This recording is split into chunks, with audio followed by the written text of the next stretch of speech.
skatāmies atpakaļ vēsturē, tad faktiski, un raugoties tieši uz tā latviešu karavīra nozīmi un devumu vispār šo te kauju iznākumā un lielā mērā arī viņa motivāciju, tad es domāju, ka tajā brīdī mēs tad arī varējām noteikti runāt par to, ko mēs bieži vien šodien piesaucam, tas ir kaut kāds nogurums no kara, vai ne? Tur jau karš bija plosījies diezgan nežēlīgi Latvijas teritorijā vismaz 5 gadus.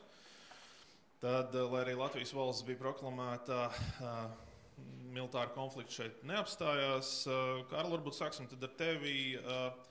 Tā motivācija vispār cilvēkam pēc tik ilga laika, jau pēc būtībā tik lielām ciešanām, faktiski vēlreiz paņemt rokā ieroci un iet kauties. Šoreiz jau par savu zemi, kurai, ja tā ņem, tad es nezinu, tur jau arī 50/50 ticēja. Jā, un īstenībā šis ir ļoti aktuāls jautājums, un šis jautājums tiek uzdots ne tikai šeit Latvijā un mūsdienās, bet īstenībā to visā Eiropā un arī pasaulē šobrīd uzdot, kas vispār karavīru cilvēku, kas varbūt nav karavīrs, bet vispār, kas motivē ņemt rokās ieroci un iesaistīties militārā formē. Jauniešiem jau īpaši, bērniem faktiski. Gan jauniešiem, gan arī vīriem jau gados, kas ir tās lietas, kas kaut kādā brīdī liek pieņemt šo lēmumu. Un es varu minēt 2 piemērus. Piemēram, tas pats Pirmais pasaules karš. Mēs varam neskatīsimies Latviju, skatīsimies Rietumu fronti, piemēram. Skaidrs, kas francūzi var motivēt. Viņam brūk faktiski iekšā.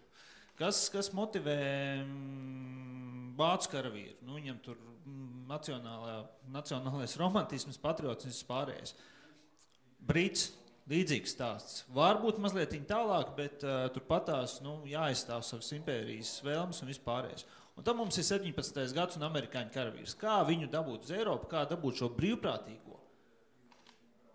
Piespiest, aicināt, motivēt, tagad nonākt, braukt 2 nedēļas pāri okeānam un tad krist kaut kādā kaujas laukā Pasaules otrā malā, jā. Un īstenībā šis skatījums, ja mēs skatāmies mūsdienām, mums īstenībā būtu vairāk jāskatās uz to Pirmā pasaules kara amerikāņu karavīru. Kāpēc? Tāpēc, ka mūsdienu iespējas pārvietoties mums faktiski šo te iespēju kaut kādā veidā, tagad pateikt, tu dzīvo šeit, tev jācīnās par šo zemi, viņas īstenībā samazina ārkārtīgi. Mums liekas, ka vajadzētu būt citādāk, bet patiesībā šobrīd tā viena no problēmām ir jebkurš var aizbraukt Eiropā, jebkur citur dzīvot, tev neviens nesameklēs. Kā sameklēt pēc tam rokās? 19. gadā šī situācija mazliet citādāka. Un, protams, šis te kara nogurums ir viena no tādām lielākajām problēmām, jo ar to sastapās gan 19. gada februārī kalpakieši tajā pašā Skrundā, piemēram. Bet iedomājamies, ka, ja nemaldos, vēlāk tas bija leitnants Prīvka, bet viņam ir uzdevums, viņam jāiet runāt pie sabiedrības, kur ir kaut kādi vietēji ļaudis zemnieki, kuriem karš ir līdz kaklam, un viņam jāpasaka, mēs jūs tagad mobilizējam, jūs nepakļausties, mēs jūs apcietināsim. Viņam jau nav par kur viņus ielikt. Tur pretī ir apmēram 60-80 bruņoti ļaudis iespējams, mēs teikt, jūs apcietināsim. Kādā veidā viņam izdevās pierunāt viņus iestāties, jo viņi pēc tam kā brīvprātīgie. Viņi tiek mobilizēti, bet viņi pēc tam sarakstos parādās arī kā brīvprātīgie, jo nav jau to resursu, kā to faktiski piespiest. Problēma visā šajā, vai ne problēma, drīzāk tas atslēgas lieta varētu būt tas, kāpēc mums tā liekas, ka tas tik vienkārši notiek. Šobrīd mēs atrodamies ļoti līdzīgā situācijā. Kāpēc mums liekas, ka 20. gadā varbūt tas viss notika citādāk, jo mēs zinām to iznākumu, kāds beigās bijis. Protams, tas ir tā vēlme. Vispirms jau jāskatās, ka jebkuram cilvēkam ir vēlme necīnīties. Tas ir vienkāršāk. Bet mums drīzāk jāskatās, kas ir tā motivācija, kas ir tie kloķi, kas liek tomēr sākt kaut ko domāt. Un šajā cēsu kauju rezultātā, manuprāt, viens tas būtiskais moments bija kaut kādā veidā šī Pirmā pasaules kara mītiskā nosacīti, negribētu teikt par pieredzi, bet tas uzskats par to vācisko, kas tagad nāk, jo tas pats tas stāsts par vācu baroniem, tas tur visapkārt maisījās. Analoģijās noteikti mēs šodien varētu runāt to pašu, teiksim, ja mums līdzīgs draudz būtu Krievi. Jā, lielā nozīmē tas tā arī ir. Un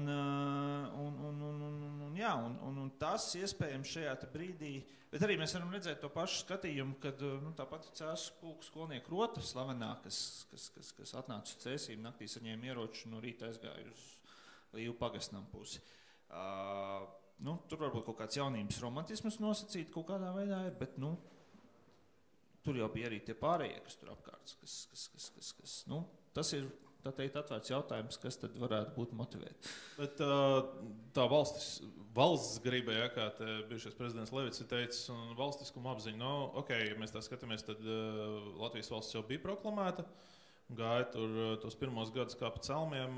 Cik vispār liela bija toreiz cilvēkiem tā valsts griba, tostarp arī karavīriem, un vai faktiski viņi arī šādās kategorijās jau tolaik kaut ko sāka domāt? Man liekas, jāsadala tā armija tādiem slāņiem, sauksim to tā. Viennozīmīgi bija karavīru slānis, karavīru grupa, kuriem tas bija ļoti izteikti. Tie bija studenti, virsnieki, tiem, kam šī te apziņa par to, kas viņš tāds ir, tā ir viņa valoda, ka tā ir viņa zeme, varbūt ekonomiskā piesaista kaut kādā veidā bija diezgan spēcīga. Mums jāņem vērā, ka mums ir ļoti liela sabiedrības grupa, kas ir ļoti viegli mīcām, kā viņu samīcīs, tā viņa aizies, un tas tāpat arī mūsdienās ir. Kāda vēja putīs, tā viņš arī nolieksies. Un šeit, manuprāt, tas viens no būtiskajiem atslēgas lietām bija tas, ka mūsu sabiedrībā parādījās šie te līderi, šie te vadītāji, kas spēja šo te sabiedrības grupu savākt un pateikt, tagad būs tā. Kā jau armijā tas parasti notiek? Jā, apmēram, bet tas ir tādā faktiski nācijas līmenī šajā brīdī tas notiek.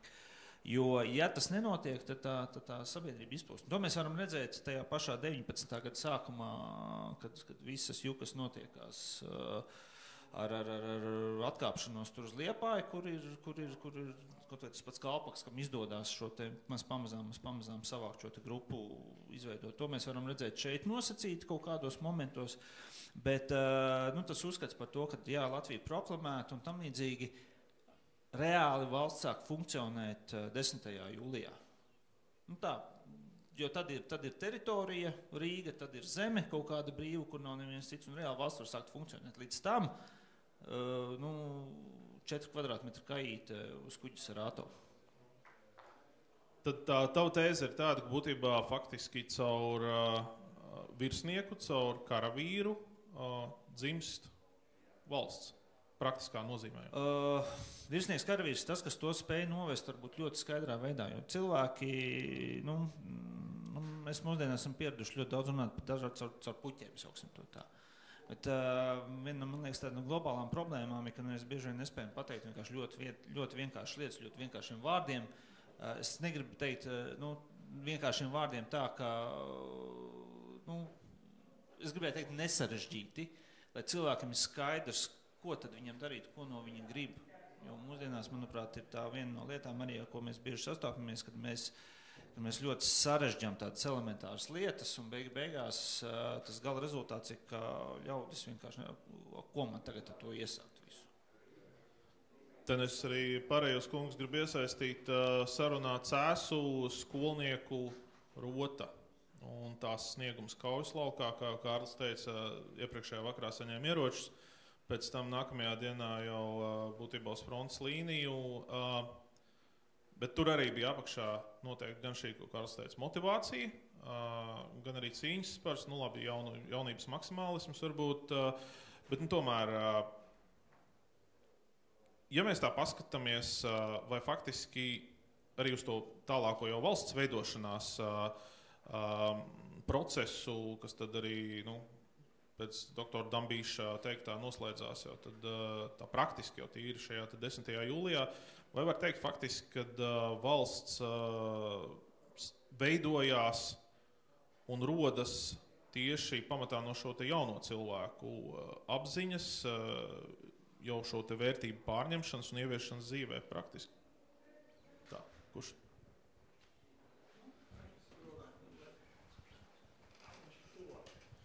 Pirms es nonāku pie šīs atbildes, es tomēr vēlētos reflektēt uz kolēģi teikto. Un es tomēr atļaušos oponēt, ka ne, mums nav jāskatās uz amerikāņiem, kur viņi, kā Pirmā pasaules kara piemēra, kur viņi ņēma motivāciju. To mēs varējām darīt tajā laikā, kad mēs braucām starptautiskās operācijās. Un es atceros to sarežģīto posmu, kad 8. gadā, kad es biju rotas komandieris, braucu uz Afganistānu, 12. gadā kā manevru vienības komandieris, sēž man pilna zāle ar vecākiem un tad uzdot to jautājumu, ko mēs tur darīsim tajā Afganistānā. Tad man bija jāvalk ārā tas Amerikas piemērs un jāsaka, kas starp citu, diemžēl ir piepildījies, ka mēs pildām stiprākās alianses ietvaros savus pienākumus brīdī, kad mums viņu vajadzēs, lai viņa būtu nākt mums palīgā. Savukārt šeit tagad, Latvijā, mums ir vajadzīgs tas franču patriotisms, tas, ka mēs aizstāvam savu zemi, tas, ka Krievija var iebrukt pie mums. Līdz ar to tas ir tas, kur es diemžēl oponēšu. Labi. Otrs punkts ir par to motivāciju. Man ir bijušas karstas diskusijas ar Kūlas kundzi par šo punktu. Un mēs kā teorētisko rāmu esam izmantojuši Maslow piramīdu, un viņi vienmēr to patriotismu mēģina ielikt kaut kur tur augšā, pašā augšējā vai iepriekšpēdējā kastītē, jau pie pašrealizācijas, pie vērtībām. Mans pretarguments viņai tur pretīm ir, ka es mēģinu to patriotismu spiest uz leju, un tulīt es nonākšu Kārli pie atbildes. Ukrainā mēs to diezgan labi jau šobrīd redzam, ja, kad cilvēki reāli zaudējuši visu, viņš ir bijis kompānijas vadītājs, bet viņš sēž ierakumos un atšauja. Tieši tā, un tas ir tas, ko es mēģinu pateikt, ka tas patriotisms, manuprāt, mēs viņu karinām pie vērtībām, bet mums viņu nevajag karināt pie vērtībām. Mums viņu vajag, es viņu saucu par praktisko patriotismu, vai sauciet viņu par egoistisko patriotismu. Cilvēks būs gatavs aizstāvēt savu valsti tikai tāpēc, ka te ir viņa mājas, tāpēc, ka te ir viņa zeme, tāpēc, ka ir viņa ģimene, nevis tāpēc, ka es tagad iešu par šo vērtību valsti karot. Bet toreiz jau arī tas, ko Kārlis lielā mērā teica, tā valsts vērtība, viņa vēl nebija tā kā pat nostiprinājusies, izveidojusies cilvēku apziņā. Un te mums tas viedoklis labais punkts sakrīt, ka tieši tā, un ko mēs redzam tagad Latvijā, mēs veicām pētījumu jauniešiem, kāda veida patriotisms tad viņiem ir. Un mēs sākām ar šo teorētisko bāzi, kāda veida patriotisms vispār ir. Tātad šīs tradicionālais patriotisms, es mīlu Latviju, jo šeit ir labākā daba, šeit ir labākās tradīcijas, kam vēl ir līgos svētki, tik skaisti kā mums latviešiem, vai ne? Tad šis otrais patriotisms veids, pilsoniskais patriotisms. Es mīlu savu valsti, jo mums ir labākā satversme, jo mums ir labākās pilsoniskās pašrealizēšanas vērtības. Un tad tas trešais patriotisms veids, es esmu patriots, jo mana nācija ir labākā, tātad šis nacionālais, kurš dažkārt jau šoviniskā pārtop. Un nevienam, man liekas, nebūs baigais pārsteigums, ka Latvijā tradicionālais patriotisms ir numur 1 patriotisms jauniešu vidū, tātad es mīlu savu valsti, dēļ šīs dabas, dēļ Kristapa Porziņa un tā tālāk. Un manuprāt, tas sastaistās ar to punktu, tagad es metu cilpu atpakaļ uz to diskusiju ar Kūlas kundzi, un tas bija tas, ar ko jūs sākāt savu runu, kas ir tas, kas motivē. Manuprāt, tas arī ir tas, kas motivē. Šis tradicionālais praktiskais patriotisms. Un ja mēs skatāmies šodienas jauniešos, tas ir tas, kas viņos jau ir iekšā, un manuprāt, tas ir arī tas, kas jāattīst. Ja jau tas ir, ja tas strādā, tad to arī attīstam. Es ceru, ka es atbildēju. Kungi, jūs tāds viedoklis par to? Varbūt es turpināšu to, ko Aivis teica. Šodien konferences sākumā mums jau izskanēja viens teiciens: mana valsts, mana atbildība. Un es domāju, ka tas ir tas, ko Aivis arī tikko ļoti labi pateica un teica. Sākam mēs ar ģimeni, sākam mēs ar mazumiņu, un tad pārējais jau parādās. Parādās pats par sevi automātiski, nevis spiežot un stāstot. Tev jābūt patriotam, tu esi patriotisms, tava valsts un viss izaug no šī mazumiņa. Un skatoties arī par par to atbildību, tad kāpēc man, bet kāpēc tieši man jāiet ir? Bet tas parādās vēl no vienas lietas. Ir jābūt mērķim. Jānosaka ir mērķim, tāpat kā mums bija valstī. Valstī mēs sākām atmodas laikā, sākām cīņu par mūsu valsts brīvības atjaunošanu. Tas bija mūsu lielais mērķis, un mēs ap šo mērķi vienojāmies. Mēs atguvām vienotību, un mēs sākām veidot šo valsti. Mums parādījās nākošais mērķis. Lai mēs nodrošinātu šīs valsts pastāvēšanu, mums bija jāiestājas NATO, mums bija jāieiet Eiropas Savienībā, jo mēs kopā tikai varam visas lietas izdarīt. Es atceros arī vienu no konferencēm šeit, un es atceros šos vārdus, ko mūsu kapelāns teica, tajā reizē es laikam nešaubos un nekļūdos. Jūs teicāt, ir divi vārdi, ne tikai karavīrs izcīna, ne tikai karavīrs, un otrs atslēgas vārds kopā. Tātad mēs kopā un visu, un mēs kopā darījām, un mēs tikām šajā aliansē, tikām šajā NATO, tikām Eiropas Savienībā.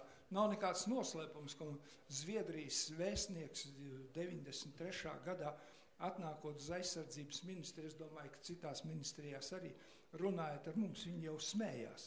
Smējās par mums, kāds NATO, kāda jūs Eiropas Savienība? Nu, Eiropas Savienība vēl var būt, bet ko jūs runājat par NATO? Bet šis bija mērķis. Un ja ir mērķis, tad tauta, kā teica viens no slaveniem filosofiem, dod cilvēkam mērķi, un viņš pārvarēs visas grūtības. Arī nākošais mērķis pēc iestāšanās NATO mums bija valstī. Kāds bija? Eiro ieviešana. Bet šo mērķi sasniedzot, par to eiro ieviešanu tur vēl varētu pastrīdēties. Mēs ieviesām tāpēc, kad mēs vienkārši gribējām, kā saka, stabilāku finanšu sistēmu. Bet mēs jau sākām dalīties. Mēs jau viens teica vajag, otrs teica es mīlu latiņu, ja? Un mēs sākām dalīties. Mēs tomēr to eiro ieviesām. Kāds ir mūsu šodien mērķis? Sasniegt Igauniju, apsteigt Igauniju.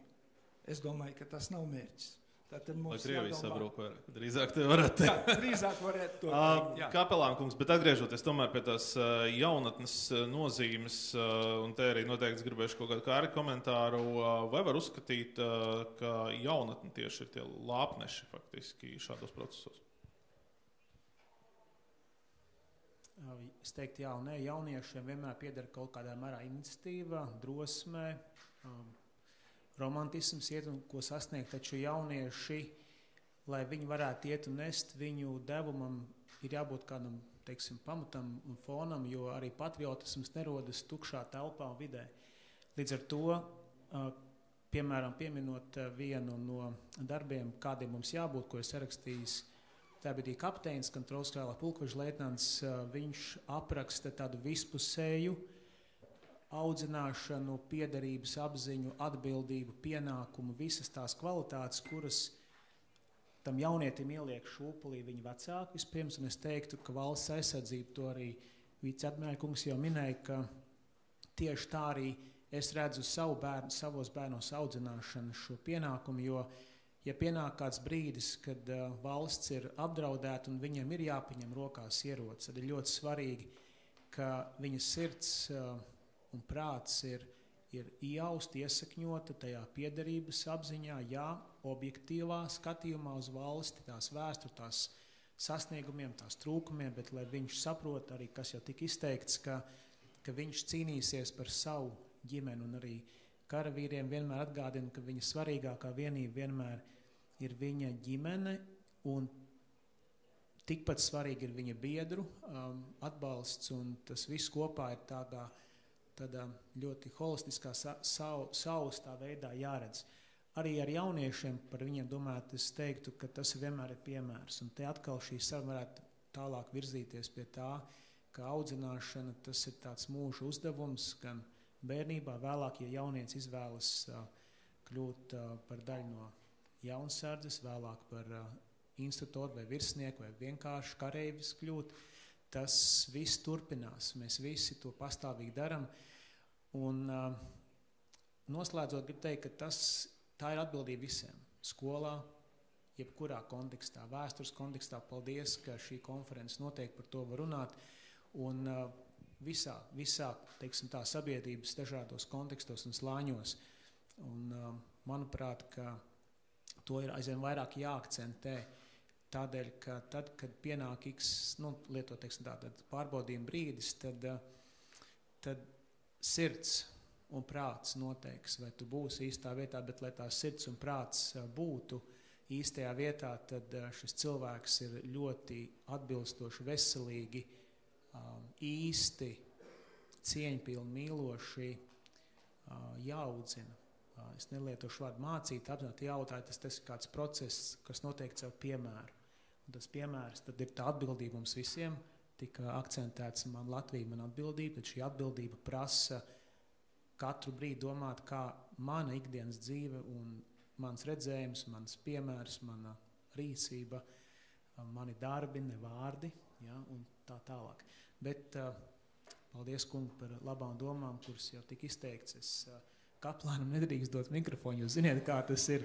Armijā 3 minūtes man iedod, bet tie konferencē nepasaka, ka tev ir 3 minūtes. Kapelāni runā vienmēr diezgan kodolīgi un māk uzrunāt karavīrus, tāpēc kapelāni man patīk, lai piedod pārējiem mācītājiem, labāk par pārējiem mācītājiem. Bet Kārlī, bišķi atgriežoties pie šos jauniešu lomas, ja, jo... ja mēs tā skatāmies vēsturiski, tad te jau Cēsīs kāvās pamatā vairāk mūsu igauņu sabiedrotāji. Mēs tur tā varētu teikt piedalījāmies. Bet... Igauņiem arī bija skolnieku rotas, kas kā reiz tieši skolnieku rota. Vēl viens jauniešu avangards. Brīvoja Valmieru, un tas bija arī tāda kā ierosme, zināmā mērā, kāpēc tur izdomāja, ka bet igauņu mēs arī varam. Bet par šiem jauniešiem runājot, protams, tas ir vienmēr, kas vienmēr tie, kas iet uz protestiem, vajag vai nevajag, bet kas vienmēr ir tie, kas vienmēr protestē pret pastāvošo iekārtu ģimenei, valstī, skolā un tam līdzīgi, protams, un tas ir normāli. Un šeit īstenībā ļoti labi tika pieminēts tas kontrolas darbs, kas ir, un kas faktiski arī Latvijas armijas apmācības sistēmā ļoti spilgti iezīmējas 20. un 30. gados, jo kāpjot mazliet uz priekšu, kad ir karavīru apmācība un karavīru audzināšana, un tās ir divas dažādas lietas, kas, protams, pārklājās. Bet konceptuāli tās ir jāsaka tā divas atšķirības. Par to, vai tas ir efektīvi? Es domāju, ka jā, tāpēc, ka 1941. gadā bija tās pašas jauniešu grupas, kas galīgi neprata veikt pagrīdes kustību vai vēl kaut ko. Viņas tur izķēra 1, 2, bet tas fakts, kad līdz pat vēl 40., 50., vēl 60. gados vēl, tās atskaņas faktiski nāca, tas parādīja to, ka kaut kas tajā periodā 20., 30. gados bija veidots pareizā virzienā. Ka tur bija tā ideja, kas faktiski bija ilgtspēlējošā. Un te es gribētu minēt vēl tādu momentu, kas varbūt bija 30. gados, ko varbūt mēģināja arī jau Ulmiņa režīma apstākļos veidot šo mītu, zināmā mērā, par Latviju. Ja mēs paskatāmies vienkārši kaut kāds ekonomikas datus, tad varbūt ne viss tik spoži, varbūt nemaz nav, bet kā tas tika veidots. Joprojām slēgt tiek runāts par labajiem Ulmiņa laikiem.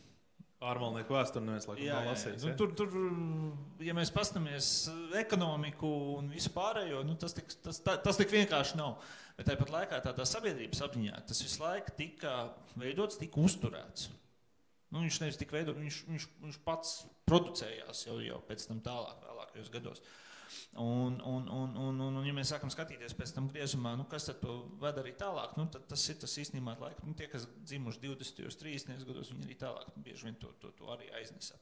Atgriežoties uz 19. gadu, uz 20. gadu, uz 18. gadu, arī mēs reiz īstenībā varam skatīties, kas tad bija tātad šajā faktiski Latvijas bruņoto spēku avangardā, jāsaka tā. Tie bija liela daļa jaunie virsnieki, nevis tie, kas varbūt vēl jau sirmi jau bija izkarojušies, bet bija leitnanti, virsleitnanti, kapteiņi varbūt kaut kādi tur.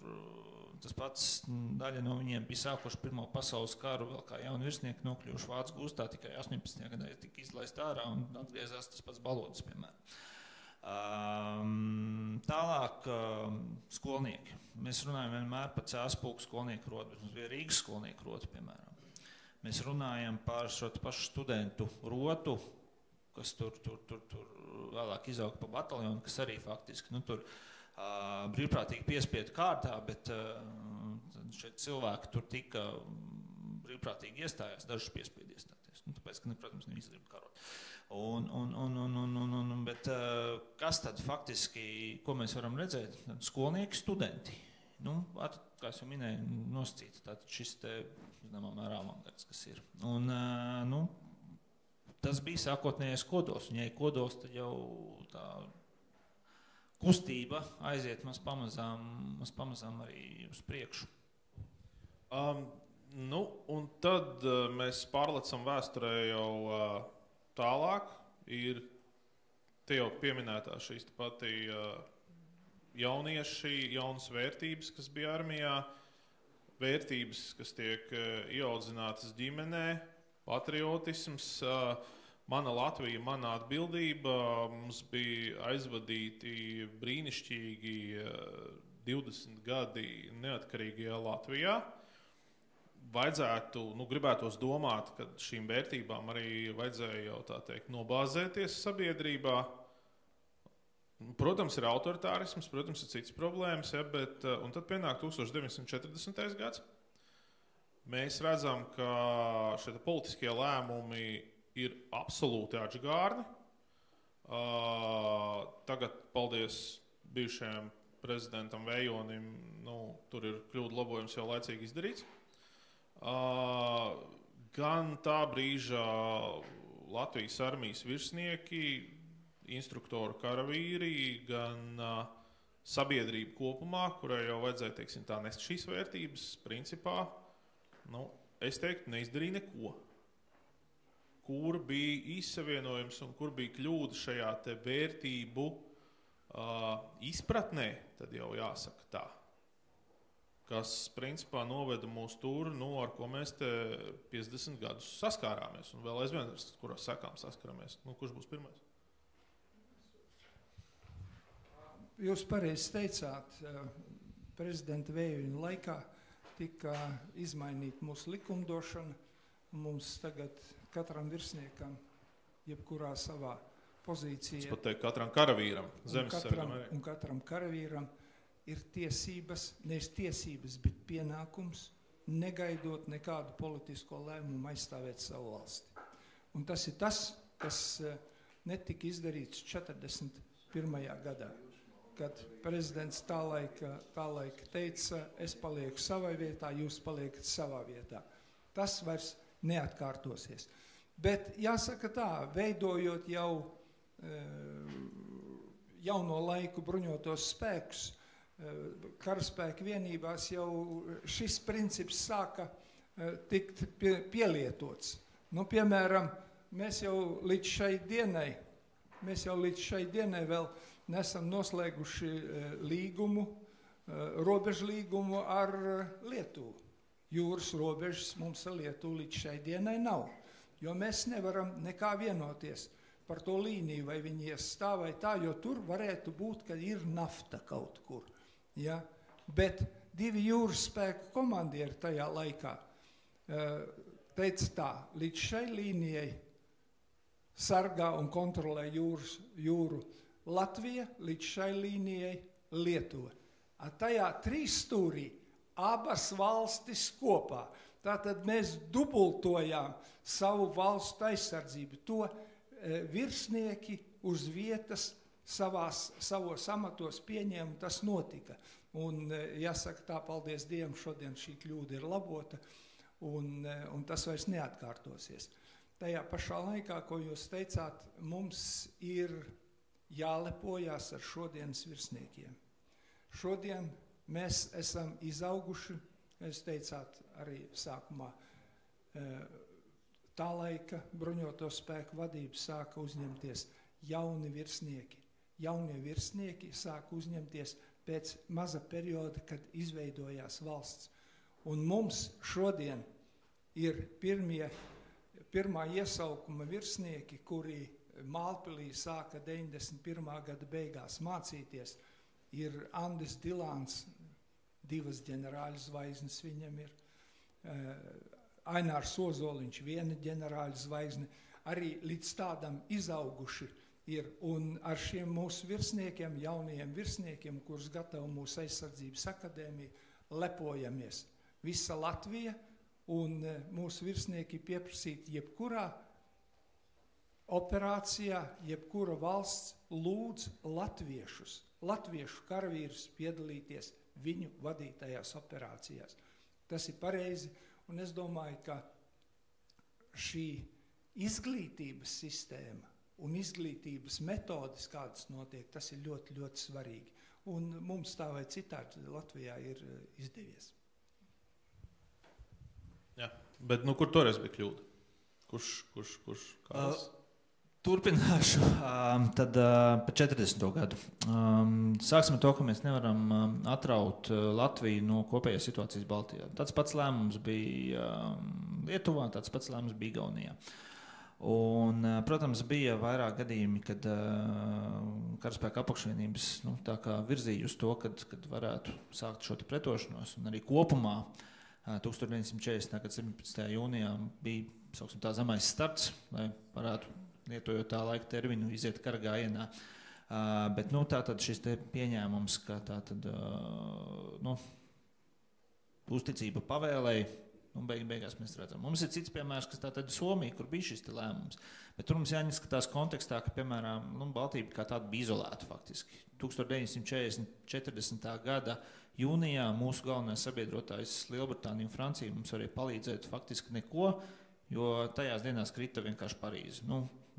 Rīga ir mazā Parīze, bet ne tik svarīga kā Parīze. Un jebkāda veida palīdzība no ārpuses mums nāktu tikai cauri Baltijas jūrai, kas bija nobloķēta mums tajā brīdī. Tas tur faktiski bez variantiem. Protams, mums ir cits piemērs, ko mēs redzam pēc otrā pasaules kara, pat Lietuva, kur tāda viņiem šī aktīva pretošanās kustība. Mēs nebijām par to domājuši, lietuvieši bija paspējuši par to domāt. Mēs redzam Poliju, kas pēc aktīva kara faktiski izveido pagrīdes valsti, pie tam pagrīdes valsti ar mērķi cīnīties jau sākotnēji līdz uzvarai. Pagrīdes universitātes ir zinot to, ka būs šī paudze ies bojā, bet nākamajiem jādzīvo poļu garā, nevis kaut kādu vācu vai padomju garā. Un es domāju, tas ir tas tālākajošais tas skatījums. Bet pat 40. gadu izpildīja, pavēle neatnāca. Tas bija vairāk tas tā kā tradicionālisms, kā ģimenē, klausa vecākus, šajā gadījumā klausa virsnieku, klausa vadoni. Pieļaudām, ka jā.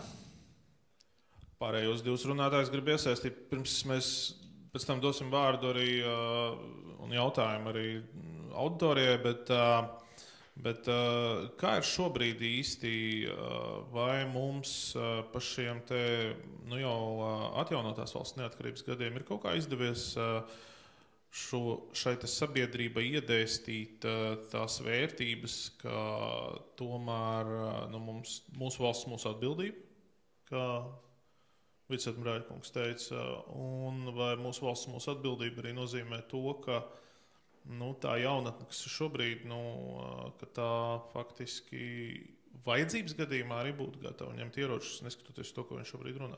Kurš pirmais atbildēs? Pirmais runājot par jaunatni, ko es vēlētos piebilst, ir, ka, ja drīkst salīdzināt, jaunatni ir kā mīksts māls, tātad runājot par jaunatni, man tomēr vienmēr, sauciet mani par konservatīvu un patriarchālu, bet man tomēr prasās tas vadītājs. Vai tas ir jaunsarga instruktors, vai tas ir instruktors vai virsnieks, kurš tad tos jauniešus ar šo deksmi, bet vēd pareizā virzienā. Otrais, ko es vēlētos piezīmēt, ir, mēs patriotismu audzināšanā šeit vairāk kārtīgi uzsvērām ģimeni un likām svarīgāko akcentu uz ģimeni, un te es atgriežos pie tava jautājuma, Kārli. Mēs nedrīkstam aizmirst, ka mums tomēr ir diezgan stratificēta sabiedrība. Un nesenā aptaujā vismaz 20% izrādīja neutralitāti, un mēs saprotam šo kļūdu vēl kādu tur jārēķina klāt, vai ne? Līdz ar to, manuprāt, pateikt tagad, ka ģimene būs tā, kas Latvijas iedzīvotājiem, nevis pilsoņiem, ieliks patriotismu, nav pareizais ceļš. Pareizais ceļš ir, kā kapelāna kungs minēja, ka kopā mums jāveido ir šis patriotisms. Un kopā es domāju, ka mums arī kā valstī, kā izglītības iestādēm, jaunsardzes centram, interešu izglītībām, lai kur tas arī būtu, ir jāuzņemās šī kopējā loma patriotisma audzināšanā. Jo mums jāsaprot, ka ja mēs tagad kā valsts un pašvaldība šos 20% neitrālos nepārsvērsim uz patriotismu pusi, kas tieši būs mainījies pēc 10 vai 15 vai 20 gadiem, kas būs mainījies nākamā paudzē, nekas. Līdz ar to tieši tā patriotisms ģimenē laba lieta, bet mēs tajā brīdī argumentējam no savām pozīcijām. Mums ir jādomā arī par tiem 20+%, kuriem ģimenē netiek mācīts patriotisms vai tiek mācīts patriotisms, kur mēs nevēlamies. Ja drīkst, es vienu teikumu tikai pateikšu, to, ko Aivis sāka. Ļoti svarīgi līderu loma. Ļoti līderu loma un piemērs. Piemērs un līderis. Un šeit es varbūt būšu vecmodīgs, es jau 10 reizes esmu vienu piemēru stāstījis par Raimundu Paulu. Raimunds Pauls strādājot un palīdzot veidot mūsu pirmo orķestri, vienā reizē izstāstīja savu piedzīvojumu ar savu mamīti, dzīvojot Rīgā. Viņš bija ievērojis, ka pa ielu iet visu laiku viens cilvēks, kuru viņš ievēro. Viņš vienā brīdī mammai uzprasīs, mamma, tu nepazīsti, kas tas cilvēks ir? Rīga. Daudz cilvēku iet pa ielu, bet viņš vienu redz. Un māte viņam atbildēs, dēls, tas ir Latvijas armijas, bijušās Latvijas armijas virsnieks. Tas noticis apmēram kādā 49. 48. gadā. Tad, kad viņš vēl, Raimonds Pauls, bija bērnu gados un viss. Un šeit tas jautājums ir līderis un priekšzīme. Daži vārdi par to, kā ikdienā praktiski ar jauniem karavīriem valsts aizsardzības dienestā vai ar tiem, kuri iziet pamatapmācību sauszemes spēkos, ir citas starpā trīs lietas, par kurām es runāju, motivējot jaunos karavīrus, izsakot pateicību un prieku, ka viņi ir kļuvuši daļu par mūsu daļu no bruņotajiem spēkiem. Proti tā pirmā lieta ir tā apziņa, lai viņi tiecās uz izcilību, ka viss, ko viņiem instruktori, virsnieki sniedz, ir jāpaņem ar attieksmi, ka tas nav pret viņiem, bet ir par, jo tur notiek tāda pasaules, viņi mājās siltās čībās pie mammas kotletēm un pie mājas pāraprūpas nonāk gādīgajās armijas rokās, un viņiem ir jāsaprot domāšanā, ka šī armijas vide nav pret, bet par viņiem, jo būsim atklāti, tas, kas notiek ikdienā ārpusē, ir pilnīgi savādāk. Un tā pirmā domāšana, lai viņi ierauga, ka šī vide prasa no viņiem būt disciplinētiem, precīziem, ņemt visu, jo labāk viņi kļūs, jo mazāk ir iespēja, ka to nāksies pielietot praksē.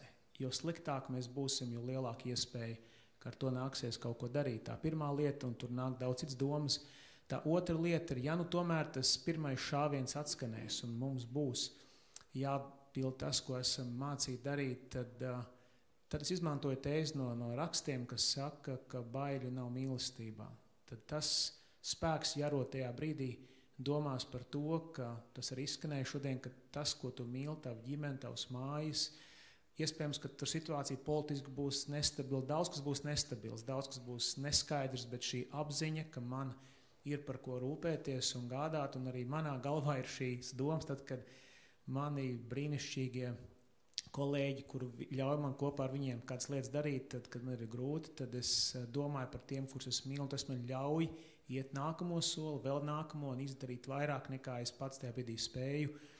Un trešā lieta, ko es vienmēr atgādinu, dažkārt tas ir tāds pieredzes, kas kādiem gadās, ka ir ļoti rūpīgi jāsargā savu reputāciju, proti, ka tu visu mūžu vari būvēt savu dienesta gaitu, darīt labas lietas, un lai viņi atcerās, ka karavīrs nedrīkst tādā sociālā izpausmēs, jebkur citur kļūdīties, jo reputācija ir ļoti svarīga un daudz citas lietas. Citiem vārdiem ļoti īsās tādās domās atgādina to, ka viņu sargāšana ir ļoti reāla un arī pat dažkārt būvēja viņiem tāda aina stāvot kādā situācijā. Viņi priekšā saku, šajā brīdī prezidenta kungs dodās uz savu pili, uz mūsu valsts pienākumu pildīšanu. Skolnieki dodās uz skolu, zvejnieki iziet selgā, izmest tīklus, lauksaimnieks iekāp savā traktorā.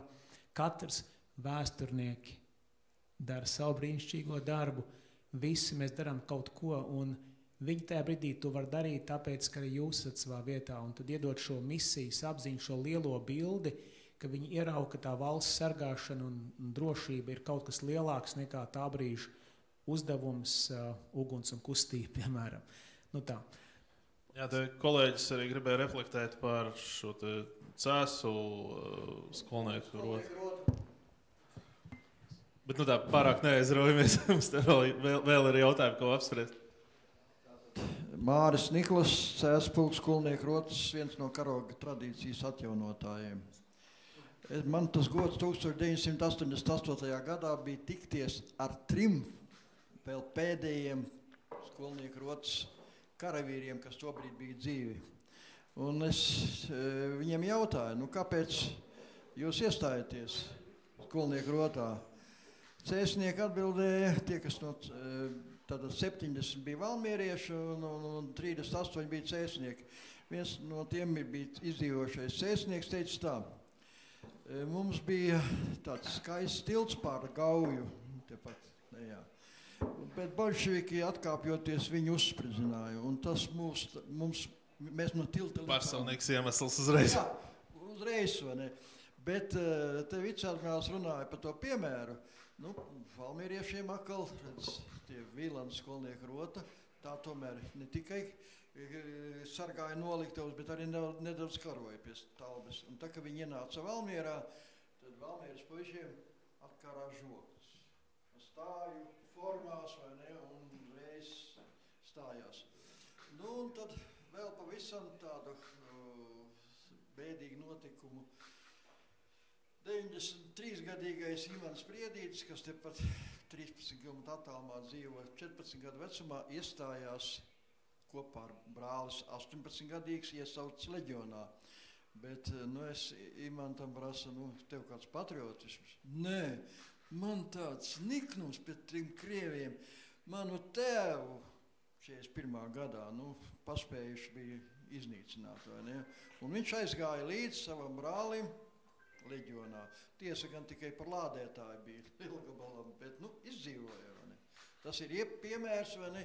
Viņš, ka es tā mazliet dziļāk runāju par patriotismu. Viņš saka, es tādu vārdu patriotismu te vecumā vispār nezināju. Paldies! Paldies! Jā, kad mēs esam kaut kā ļoti pieraduši runāt par patriotismu, tiešām par tādām globālām lietām, tur valsts, tauta, nācija un tam līdzīgi, bet ka tajā brīdī, kad mēs sākam skatīties šos individuālos stāstus, kas ir karavīriem, ne tikai karavīriem, tad bieži vien šis patriotisms bieži vien izpaužos kā lokāla patriotisms, piemēram, nojauc tiltu.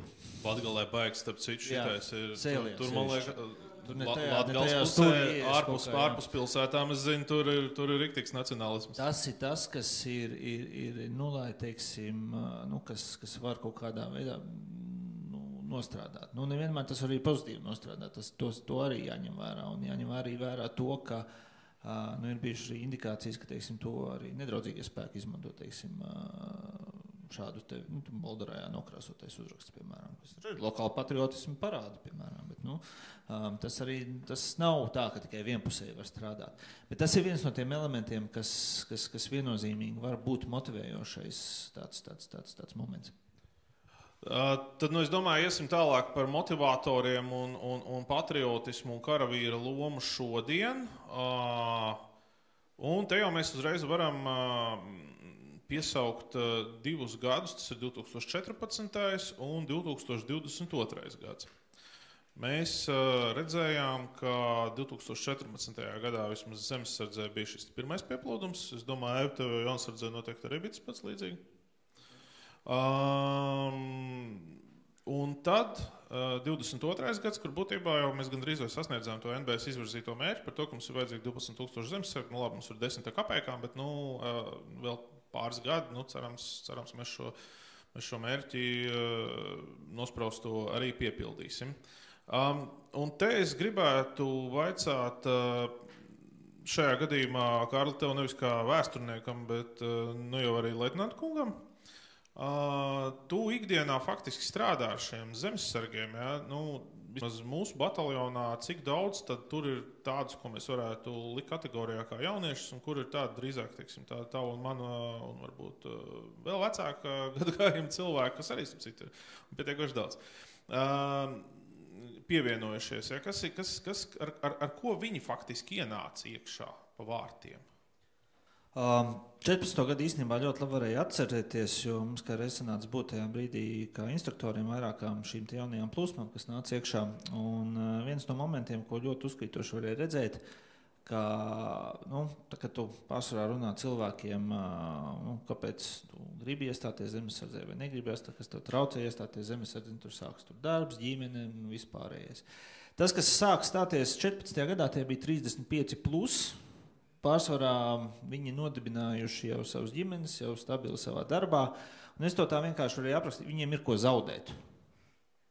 Viņi tiešām ir ko zaudēt. Un tā ir tā motivācija, kāpēc arī stāties iekšā, lai nezaudētu. Tālāk ir otra daļa, kas, piemēram, kas ir jauni, uzreiz 18 gados iestājas. Tur kaut kāds romantisms, varbūt interesanti kaut kāda armijas pieredze, varbūt kaut kādā veidā iegūt un tam līdzīgi. Tur citreiz nāks kā cīnīties, kad tu mācies strādā savādāk, tev pēc kaut kāda laika būs problēmas, kad slimības labi būs jāapņem, nevarēs slimot, tev vienkārši nebūs. Tev primāri ir tev pa priekšu jāiegūst tas pamats, un tad tu vari iet un darboties tālāk. Bet 14. gads tas bija ļoti spilgts. Tur bija reāli tā, ka 35 pat bija jaunākie, tur vidēji 40+ un tiem, kam tāda interese. Un tad ir vairāk tādi personīgie momenti, kas cilvēks arī visu mūžu citreiz būtu nostrādājis tur visādos amatos un tam līdzīgi. Tagad viņam tā teikt ir iespēja izpausties un piedzīvot to, ko viņš... Jā, elementāri. Tiešām šādā veidā. Kas cīnās ar pusmūžu krīzi. Jā, tieši tā. Viens nopērk sarkanu mašīnu, cits vēl kaut ko, un cits iestājas vienkārši zemesardzē un mauc cītīgi. Kā tev bija? Es to stāstu parasti sāku zīmēt no 2006. gada. Kā jau teicu, 8. gadā pirmā Afganistāna un tad sabiedrībā vispār neizpratnē un atsauksmes tādas par bruņotajiem spēkiem, ka jūs jau algotņi esat, ko jūs vispār darat, priekš kā mums vispār. Tur jau vēl bija stāsts, man liekas, ka vēl obligātais dienests un ģedovšana, tas viss. Tas bija līdz 3. gadam, jā, tas bija pirms tam. Un tad, ko jūs vispār darat, priekš kā mums tas vajadzīgs, un tad, kā es teicu, 12. gadā,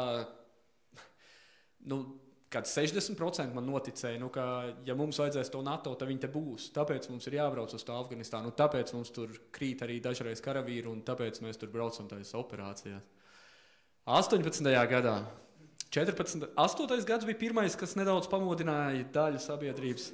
Grūzija, 14. gads jau nedaudz vairāk, bet vienalga 18.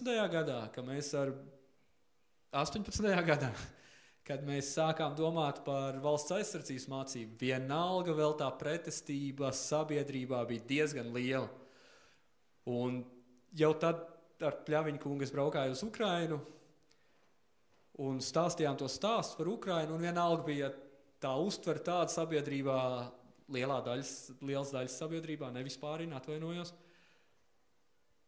Tu jau kā militārists tagad nedaudz pārspīlē loģiski, jums vajag finansējumu, tu par to lietu cīnies, tāpēc tu arī mums šādas šausmu stāsta, ka viss ir slikti. Un tad 22. gads. Un ja līdz 18. gadam man bija jāpārliecina, līdz 22. gadam bija jāpārliecina, mums jaunsardzē pēc 14. gadā bija tas kāpums, pēc tam atkal viss lejā pēc 3 gadiem. Braucam uz skolām, tur reklāmas kampaņas. Kovids pa vidu. Jā, tur špagatā stāvam vai vienalga ko, un nenāk mums tie jaunsargi. Tad 22. gadā, tad jau sākās pārmetuma laiks. Kāpēc nevar vairāk iestāties jaunsardzē? Jo viss jau pilns ir. Kāpēc valsts aizsardzības mācība nav jau ieviesta? Kāpēc mēs gaidām to 24. gadu? Tad pēkšņi ir tas klikšķis. Tātad, diemžēl mums ir tā, kamēr krīze nav iestājusies, tikmēr mēs proaktīvi nereaģējam uz daudzām lietām. Līdz ar to tagad, manuprāt, mēs ejam pareizā virzienā. Protams, ka es līdz galam neesmu objektīvs, jo es valkāju formas tērpu.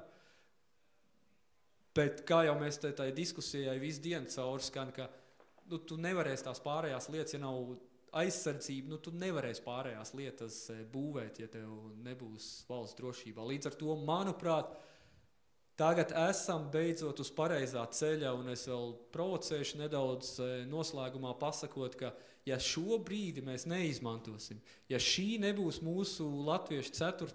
atmoda, mēs tiešām spēlējamies ar savu valstiskumu un ar savas nācijas pastāvēšanu. Es pat šādi provokatīvi noslēdzu šo atbildi.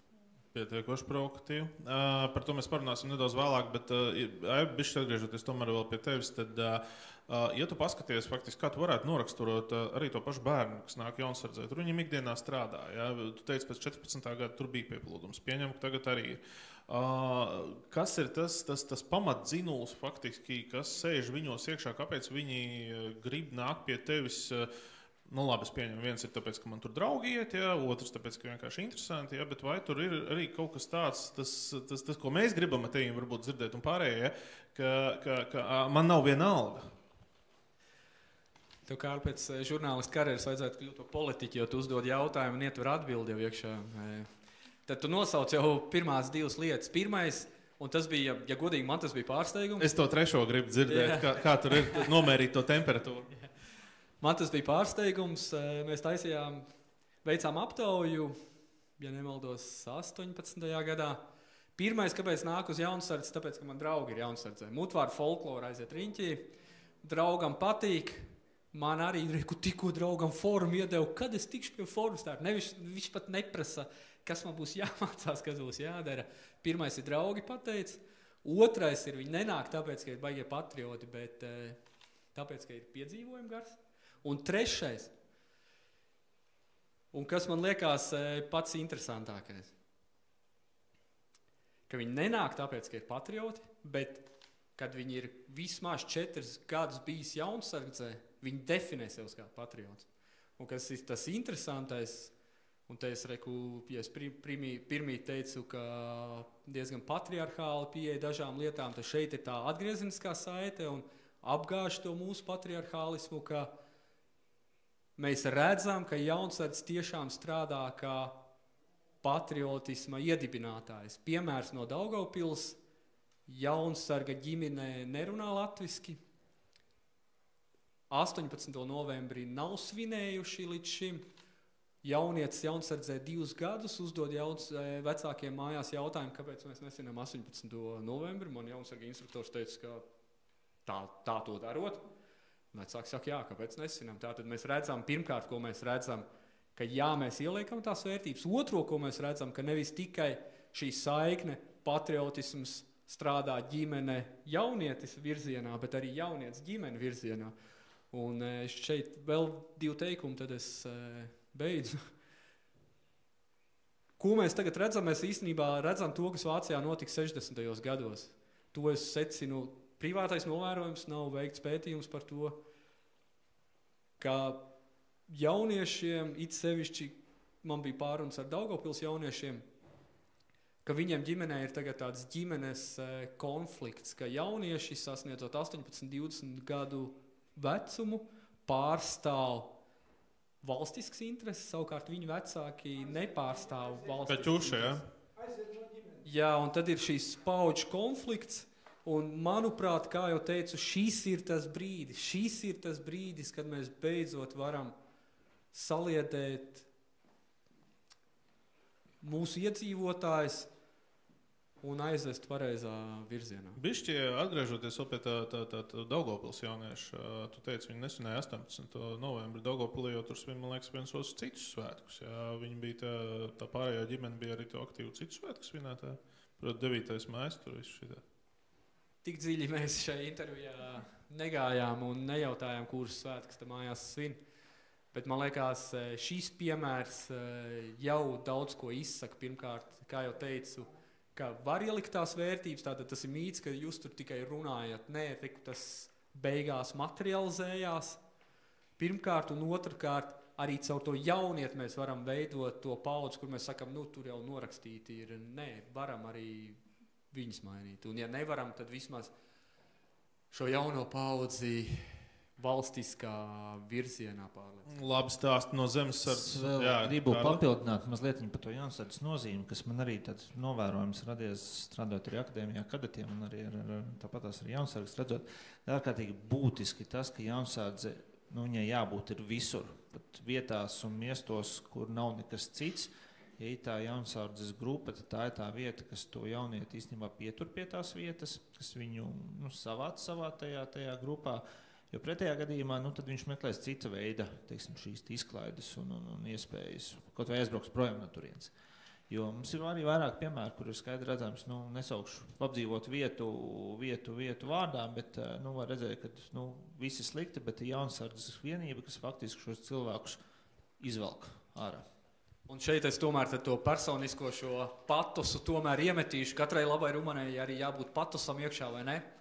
Es esmu no Rudvāršiem, tātad šodien zīmīga vieta, vai ne? Un Jaunasardze bija īstenībā vienīgais interešu pulciņš, uz kurien varēja aiziet. Tātad tieši tā ir tāda, man bija baigā diskusija ar valsts kontroli 19. gadā, ka viņi saka, ka Jaunasardze tur nav efektīva tur mazajās vietās, jo cik tur atnāk uz to Jaunasardzi, jums nav tur pilna grupa, jābūt 15, bet atnāk 11. Bet jūs saprot, ka mēs tajā brīdī pildam arī sociālu funkciju, viņam nav citur, kur aiziet. Tas nav tā, ka Rīgas Teikas vidusskolā tur 15 pulciņi, vai ne? Tur nav neviens cits. Pirmais punkts un otrais punkts, ja mēs ar Jaunasardzi viņus nesavāksim, ko citu viņš darīs tajā laikā? Kas ir tās alternatīvas? Sākuma jautājums bija, ko izmainīja 14. un 24. gads. Runājot par Jaunasardzi, izmainīja ļoti lielu, vienu ļoti nozīmīgu lietu, tas vairāk klausītājiem. Tāpēc, ka mums Jaunasardzei Rīgā diezgan ierobežot, ļoti mazskaitlīgi bija. Tagad mums Rīgā ir Jaunasardze. Tas nozīmē, ka sabiedrība ir daudz ko izpratusi. Un par to 18. novembra svinēšanu mums ir arī par skolnieku rotas tradīcijas uzturēšanu, ir piemēri par to pašu 11. novembru, par svecīšu iededzināšanu. Mūsu skolu bērni saviem vecākiem lika dedzināt svecītes mājās. Un tā tradīcija ir, bērni var ietekmēt un ietekmē daudzas lietas. Un piemēram, kā Smiltenē teica mums 18. novembra pasākumus pilsētas baznīcā vada Jaunasardze. Tāpēc, ka Smiltenē Jaunasardzes vienība ļoti spēcīga ir. Tā kā ir ļoti pozitīvas lietas. Kapelāna kungs, 23. gads, pirmais iesaukums vadā, noteikti esat strādājis arī ar šiem jauniešiem. Brīvprātīgie, vairāk nekā 200, super pozitīvs rezultāts, palikusi dienestā gandrīz vai puse, pat vairāk, man liekas, kā puse. Kas bija tas dzinulis šiem cilvēkiem nākt darīt? Arī tas pats piedzīvojumi, kā ar, nezinu, vēl kaut kas, tur tomēr arī bija jau kaut kādas pamatīgākas vērtības apakšā. Es teiktu, ka viss no tā, ko mēs šeit esam runājuši, daudziem no viņiem vecāki, ir bruņoto spēku arī virsnieki, instruktori. Daudziem tā ir kā... Mazliet kā, ko viņi varbūt kaut kādās privātās sarunās teica? Vecāki tā kā lika viņiem iet? Vai? Nē, nevienā brīdī esot kopā ar viņiem, tad, kad viņu mežu fāzes kopā runājot, kādas lietas, viņi ir jaunieši kā jaunieši, ik viens, bet tajā viņu domāšanas, tādā pieejā lietām, viņi arī apzinās, ka šis viņus sagatavos ne tikai kādām iespējamām situācijām, kur nāktos valsts aizsargāt, bet arī viņus norūda, sagatavo, palīdz pieaugt, uzņemties atbildību, mācīties redzēt pāri savai tikai savām interesēm, nebūt tikai patērētājiem, bet tur ir tik daudz vērtīgu lietu, ko viņi šajā paši ir sacījuši. Un, protams, arī viena no lietām, kas viņiem iekrīt atmiņā, ko viņi arī vēlāk teica, ka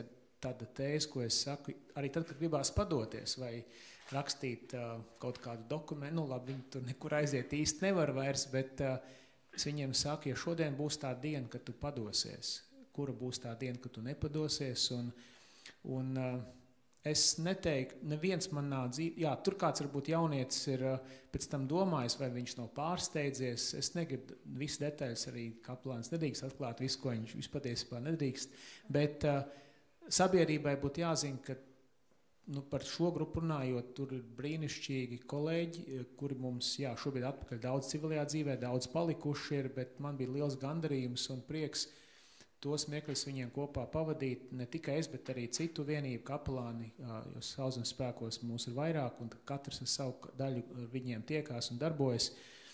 Un tas, ko viņi varēja paņemt līdzi, un to viņi arī tiešām teica, ka viņi redz šīs divas puses, jā, ka instruktori, virsnieki, kas viņiem strādāja ļoti profesionāli, prasīgi un atbildīgi, un viņi ierauga arī to otru pusi, ka tajā brīdī tas stingrais instruktors ir varbūt arī tāds armijas vienības tētis, kurš tiešām rūpēs, un tas jaunietim ir daudz nozīmīgi šī piederības sajūta, un man viņu pietrūks, es pieķeros cilvēkiem, tas nav labi, bet gaidot jauniešus, vīrus, un arī, arī zinu, ka štāba atlienā ne tikai puiši, bet arī ir meitenes valsts aizsardzības dienestā.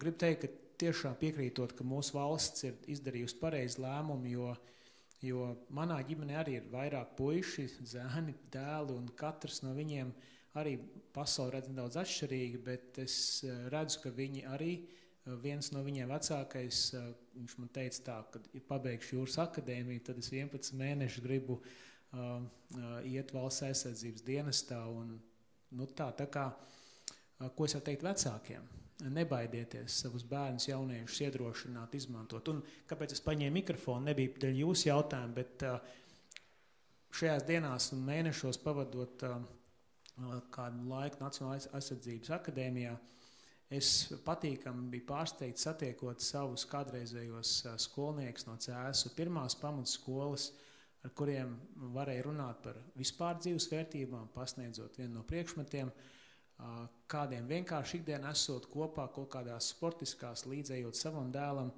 un tagad redzu, ka viens ir Sauszemes spēku virzienā, viens ir jūras spēku virzienā, un to es pieminu tāpēc, ka es redzu, ka tajā ir ieguldījuši ļoti daudz cilvēku. Un te es gribētu teikt to vārdu misija, ka katrs no mums varam dot savu ieguldījumu tajā nākotnes cilvēku audzināšanā. Šeit es likšu komatu vai punktu, tāpēc, ka te būtu daudz ko teikt, bet galvenais ir, ka nepadoties pusceļā un ir patīkami redzēt, ka tas jaunietis un arī vēlāk tie paši minētie puiši, es zinu, viņi bija Cēsu jaunsardzes, nodaļā un darīja savas lietas, un tas viss ir kopā devu šo rezultātu. Līdz ar to tur ir vecāka loma, skolas loma, jaunsardzes loma, arī sabiedrības, un arī patiesībā šeit sēžot man tāda arī vēsturniekiem ir milzīgi. Man gan jāatzīst, es vienmēr vēsturnieks sabiedrībā ļoti uztraucos, tāpēc, ka tur ir ļoti precīzi jāzina faktus, un tur nedrīkst tā peldēt pa lietām. Bet viena lieta, ko es gribu pateikt, tiešām arī vēsturniekiem ir liela loma tajā, ka, manuprāt, mums palīdz ar tiem pētījumiem tikt vaļā no kādiem stereotipiem, kas kaut kad ir iesakņojušies un neiedzīvoties jaunos. Tad mācīties veselīgi, objektīvi, godīgi paskatīties uz savu tagadni, pagātni, lai mēs pēc iespējas labāk izdarītu kaut kādas lēmumus priekš nākotnes. Bet vēlreiz teikšu, kapelānam. Es nebūšu ja es teiksim tā šajā visā jaukajā lietā, par ko runāja mūsu visi runātāji, neiemestu vien tad pamatīgu darbspiku iekšā, bet arī par to darbspiku ir jārunā, lai mēs meklētu, kaut kādus risinājumus un skatītos, kur tad ir tā problēma sakne. Un arī iespējams risinājums. Jā. Tas, kas aizsardzības ministrijā ik gadu tiek darīts, ir taisīt dažādi sabiedrības aptaujas un pētījumi. Un tas viens no tiem jautājumiem, ko bieži uzdod, faktiski katrā šajā aptaujā ir centrālais faktiski arī mūsu nozarē. Cik cienījamā sabiedrība no jums būtu gatavi aizsargāt valsti ar ieročiem rokās? Labā ziņa, ka šis skaitlis aug, tagad ir nostabilizējies. Bet es tā absolūtajos procentos nerunāšu, bet tas ir apmēram ceturdaļa plus ar ieročiem. Tas ir tas, ko mums vajag. Tas kas ir, varbūt tā ir tā sliktā ziņa. Ja? Labā ziņa, ka pēdējos gados ir audzis to cilvēku skaits, kuri saka, jā, bet mēs kaut kā savādāk, tad tā kā bruņotos spēkus esam gatavi atbalstīt, bet vēl aizvien ne ar ieročiem rokās. Ja? Un tad tur ir tālāk, kuri vai no atbildes sapratuši, ja? Vai kuriem ir noraidoša attieksme, ja? vai kādi citi iemesli. Ja? Kāpēc aizvien tā? Vai apvienojot varbūt divus jautājumus vienā, ja? Vai sabiedrībā nav izveidojusies kaut kāda tāda savu veidu patērētāja kultūras, ko mēs skatāmies virsū, ka mēs jums tur esam gatavi samaksāt no saviem nodokļiem tur 2%, 3%, vajadzēs vairāk procentus aizsardzībai. Ja? Bet tā aizsardzība tas ir tā kā NBS un aizsardzības ministrijas bizness, ja? Un jūs tad domājat, kādā veidā tad attiecīgi nodrošināsiet šo drošību. Ja? Un tas, kas man šajā visā stāstā skumdi un iztrūkst, ir šī te paša cilvēka kaut kāda individuāla atbildība. Tas, ko viceadmirāļa kungs teica, ja? Mana valsts, mana atbildība. Kur tas ir pazudis? Vai mēs šitos... teiksim tā, iespējams, pusi šo cilvēku, ja, kas saka, ka mēs tā kā būtu gatavi atbalstīt kara gadījumā NBS, bet varbūt tur putru vārīt, ja, tur varbūt ierakumus rakt, ja, varbūt tur drēbes kaut kāds meklēt, ziedot, dronus tur pirkt, vākt ziedojumus vēl kaut kam. Ja. Vai mēs viņus un kādā veidā varētu dabūt tajā ceturdaļas pusē, kas ir reāli gatavi ņemt savu gašku rokās un iet parādīt, kurš ir saimnieks šajā zemē. Un kā panākt to, lai cilvēkiem tiešām šis augstsako zemesardze ir nākus klajā, tagad mana valsts, man atbild brīnišķīgs, ka viņš piepildītos praksē. Mums jau te nav jājautā, ja mēs 4 sēžam tādā vai citādā formā, tādā vai citādā veidā mums visiem formas ir mugurā, ja? Bet ar to pārējo sabiedrību, ja, kas to putru grib varbūt vārīt, ja, vai arī kurai ir viena alga un kura principā pat būtu gatava laisties lapās. Ja drīkst, es sākšu ļaujot vēl vielu pārdomām un riskējot ar savu darbu apmēram, bet šis mans privātais viedoklis. Manuprāt, un te es varbūt varu neatsaukšos, bet šobrīd ir izveidota situācija, kad no NBS visādiem līdzekļiem mēģinām cilvēkus pievilināt. Tu vari stāties zemesardzē, tu vari iet rezervistos, tu vari iet tādā veidā, šitādā veidā. Kaut kādā veidā mēs gribam, lai tu pieskaries tai visai tai NBS lietai. Un tas ir tāds ļoti foršs paņēmiens, ka mēs gribam pārdot popkornu.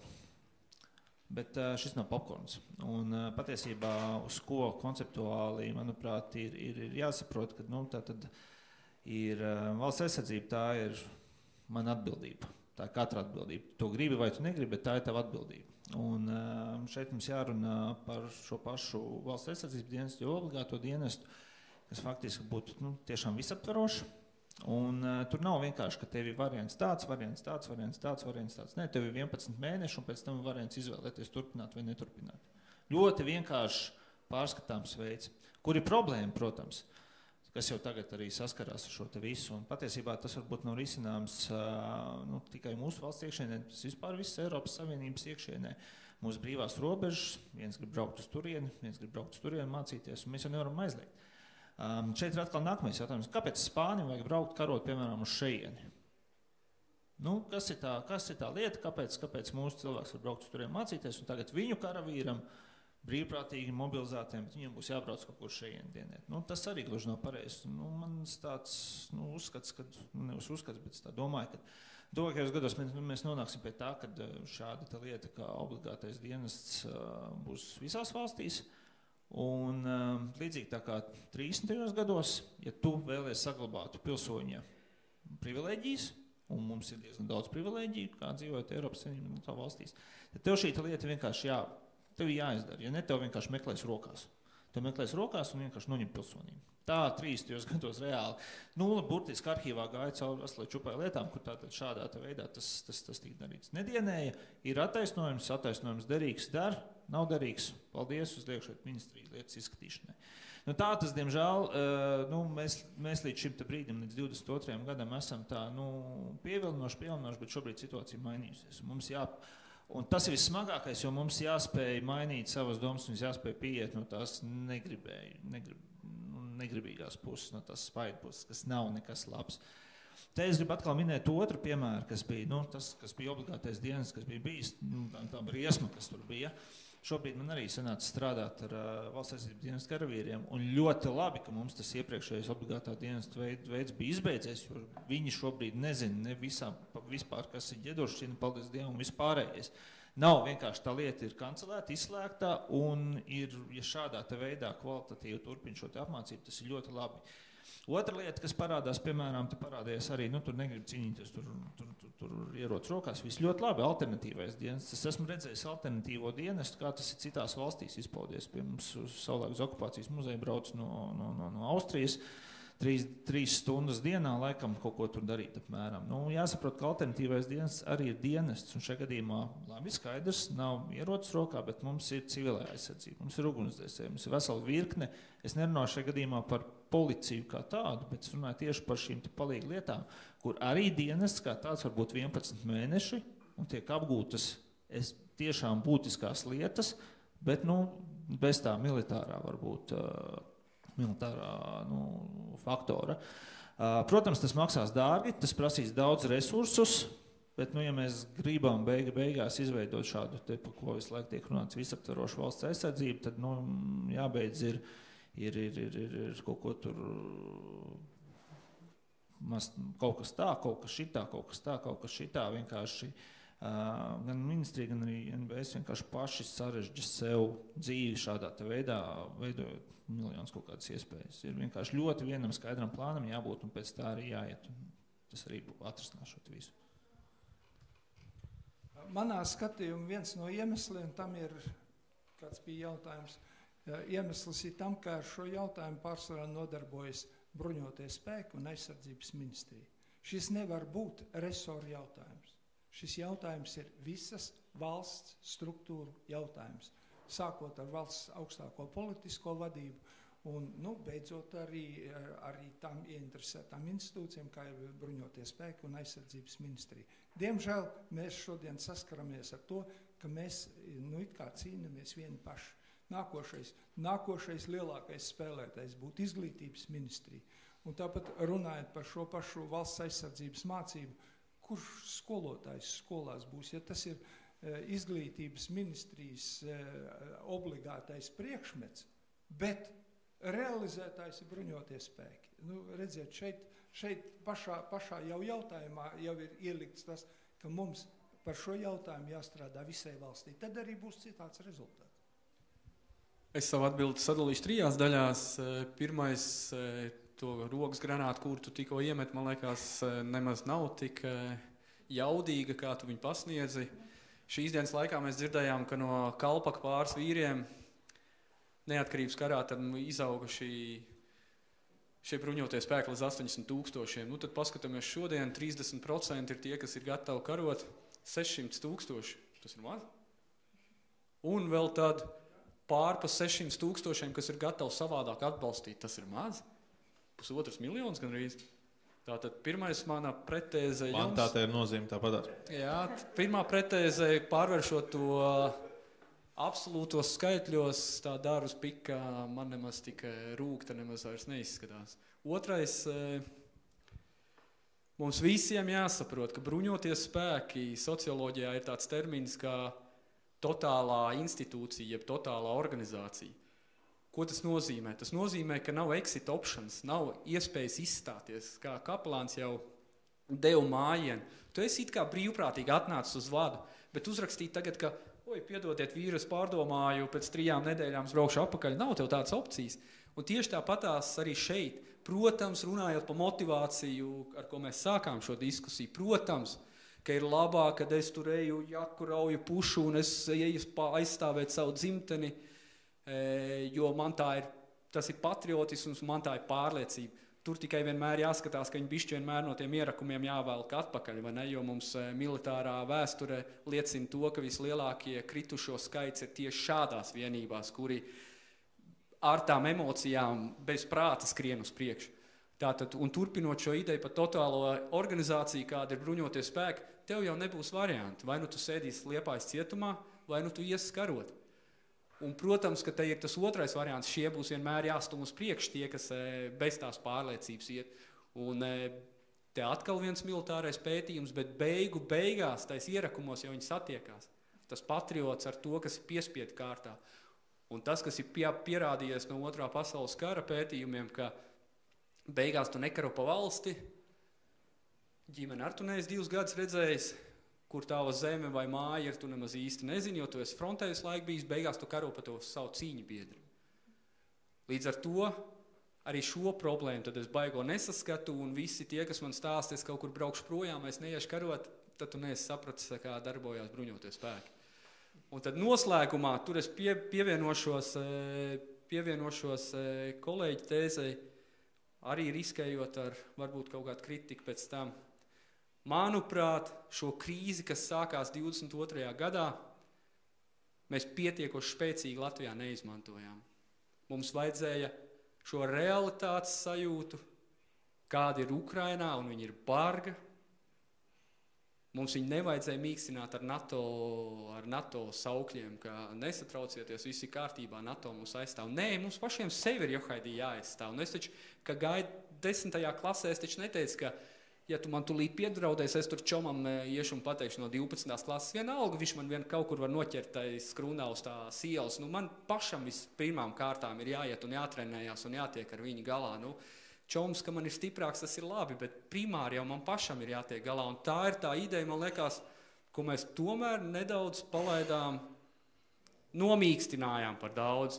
Un tas ir tas, ko es mēģināju iepriekš pateikt ar to tēzi, ka ja mēs šo brīdi kopēji valstiski, ne tikai aizsardzības resursi, ja mēs tagad nenojauksim tos pieminekļus, ja mēs tagad neieviesīsim to valodu, mums nebūs tādas iespējas vairāk. Ja šī nebūs 4. atmoda, ja mēs te nesēdēsim pēc 5-10 gadiem un neteiksim, ka paldies Dievam, ka mēs to laiku izmantojām, mēs būsim palaiduši ļoti svarīgu vēsturisku momentu garām. Ja mēs tagad to neapzināmies, un tie ir tie viedokļi līderi, kuriem tas ir jāiet un jāsaka visā skaidrībā sabiedrībai. Tagad mums ir jāmostās. Tagad. Aivi, ja tu esi piegājis pie 50 kal, tad arī nospied mēlīt un pasaki no tāda vērtējuma viedokļa tīri sausā militārā, cik tad īsti dienas vai cik tur ir, kamēr vēl fiziski pievilksies ar visiem lēmumiem un pārējais. Es domāju, tas ir svarīgi sabiedrībai arī zināt. Tik tālu, protams, cik vispār drīkst stāstīt. Labi, provokācija, Kārli. Es, protams, šo provokāciju nepavilkšos. Šodienas temats ir mums cits. Te tomēr veselais saprāts ņems virsroku pār emocijām.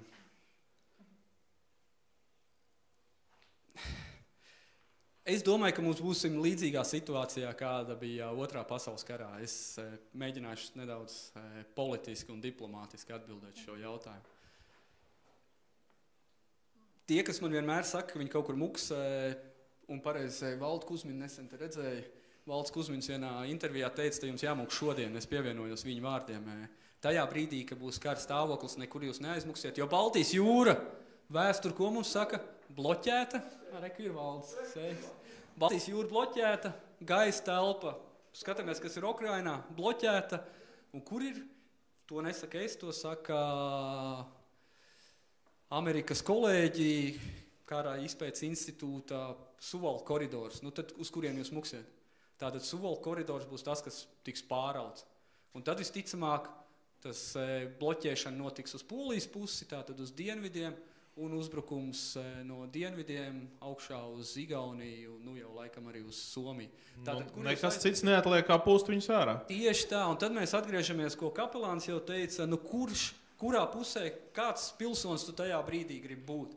Tu gribi pilsonis būt, kas teica, nu es atbalstīšu savādāk, vai es neatbalstīšu vispār? Vai tu gribi tomēr būt tas, kuram ir pamatzināšanas un kurš pratīs aizstāvāt sevi, savu ģimeni, savu valsti?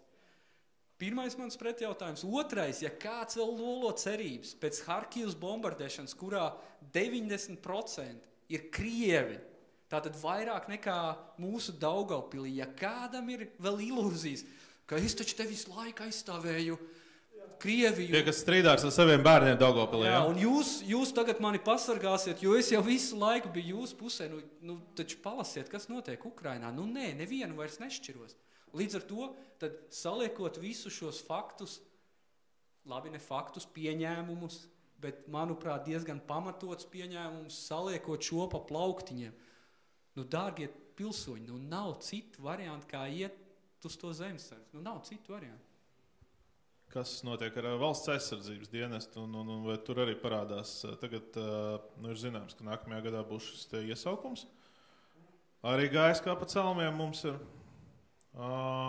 Vai faktiski šie te jaunieši, kas būs iesauktie, vai viņi neienesīs kaut kādus šīs te, nu, tāds varbūt patērētāju, un ko es te daru, nu, tāds vēsmas, ar ko būs grūtāk jau darboties. Mēs viņus sirsnīgi gaidīsim, un, protams, ka par to tiek runāts, kā tas mainīs, vai tas mainīs, arī savu priekšdarbu tiek veikt, lai attiecīgi labi sagatavot šajā 0. fāzē vai sagatavošanās brīdī, lai palīdzētu ieraudzīt šo bildi, lai viņš no šīs varbūt sajūtas, ka viņam ka viņš ieraug šo lielo bildi, ka viņam tā ir milzīga iespēja kaut ko ļoti labu darīt savus ģimenes valsts, varbūt arī biedru dažādos kontekstos labā.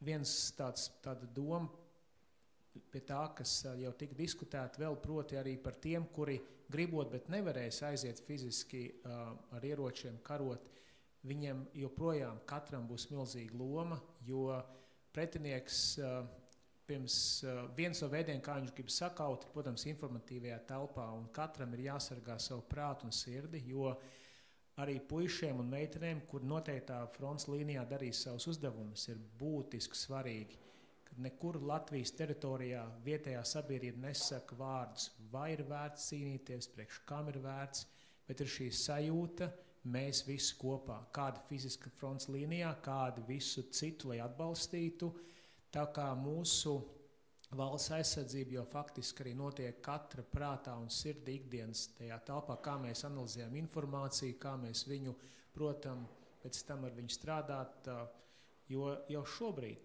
taču tik dažādos veidos uz mums caur informācijas telpu cenšas kādus naratīvus atnest, un tā kā atkal šī telpā jau karš notiek, faktiski, te jau atkal labi, tas arī nebija jautājumi, bet es vēlējos tikai akcentēt, ka katram, kam tāda iespēja fiziski cīnīties, to noteikti viņam būs jādara, bet tie, kam nevarēs, būs nemazāk liela atbildība nodrošināt šo aizmuguri tādā vienotības, apziņas līmenī un arī nodrošinājuma līmenī, jo bez tā arī nevarēs.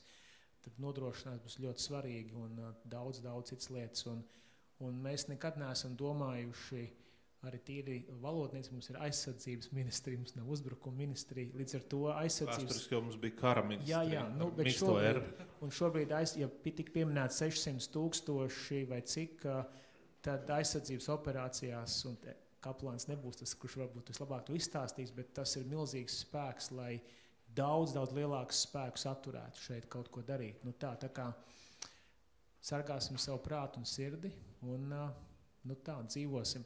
Un tā ir vēl viena, ko es atvainojos, kā to iedavāt vārdi. Kad es zvēras ceremonijās, kad jaunie karavīri dod zvēras, es saku, jo tas satur tekstu arī par gatavību mirt par Latvijas valsti, es vienmēr saku, ka pirms tu esi gatavs mirt par Latviju, tev ir jādzīvo Latvijai. Un šī dzīvošana ietver visu šo dziļumu un aptver visu dzīves kvalitāti, lēmums. Tas faktiski ir ļoti tāds liels aicinājums. Un Jā, paldies par šo iespēju šo sacīt. Jā, un es tad arī no savas puses gribu noslēgumā dažus vārdus pateikt. Tas, es domāju, ko mēs te varam novēlēt gan mums pašiem sev, gan arī jauniešiem. Kā ar tev vēl kaut kas bijis, bet tad tā īsi. Es pavisam īsi citēšu vienu zemesardzes seržantu, kurš vienā pārdomu brīdī kaut kam bija teicis, ka zin kā, labāk būt karavīram dārzā nekā dārzniekam karā. Tieši tā. Labi, es savukārt novēlēšu to, ka lai mums mazāk būtu jārunā atkal ministrijas korektajā tonī.